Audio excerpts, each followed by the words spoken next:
Hi everybody, welcome to my channel. I'm Todd Banner.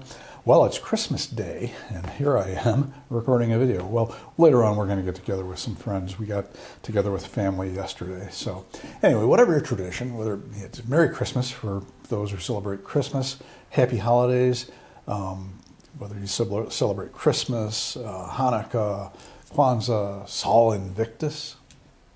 That was a Roman celebration around this time of year. That happened to coincide with what we now call Christmas.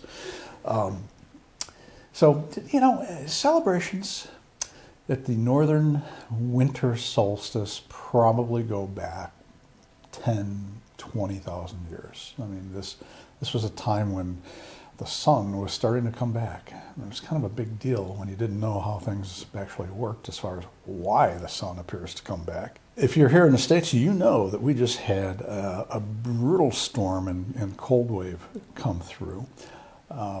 Friday morning when I got up, it was -8 Fahrenheit. That's about -23 Celsius. So it was brutally cold.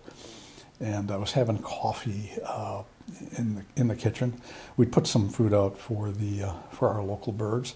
And a resident pair of northern Cardinals came in, and when it got light enough, I grabbed my G9 and the 100 to 300 Lumix lens and shot some photos through the window. I did not open the window for obvious reasons, but the window was pretty clean. It rained actually about a week ago and kind of cleaned the windows off.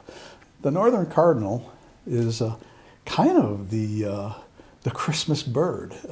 It adorns multiple Christmas cards because of the male's red plumage. And so seeing a cardinal in an evergreen bush with snow gives a really Christmassy feel.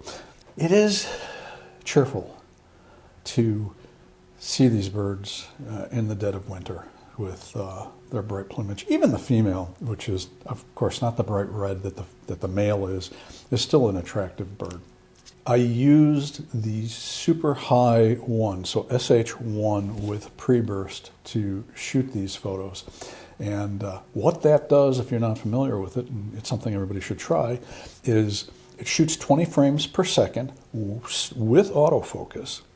And the pre-burst is, it sort of does what a phone does. In other words, it starts buffering images. And so when you click the shutter, it's already got some images in the buffer, which means that if you're late on the shutter when something happens, you actually might have had a chance to get it because of that pre-burst. So in this case, in the slideshow, the last image you'll see is the cardinal decided to take off. And I caught it just as it was getting in flight. It admittedly is not completely sharp. I actually ran it through Topaz Photo AI to sharpen it up a bit, but you can still tell it's not quite sharp, but it's pretty cool. Anyway, here is a slideshow again. Have a great holiday and a Happy New Year, and I will see you next time.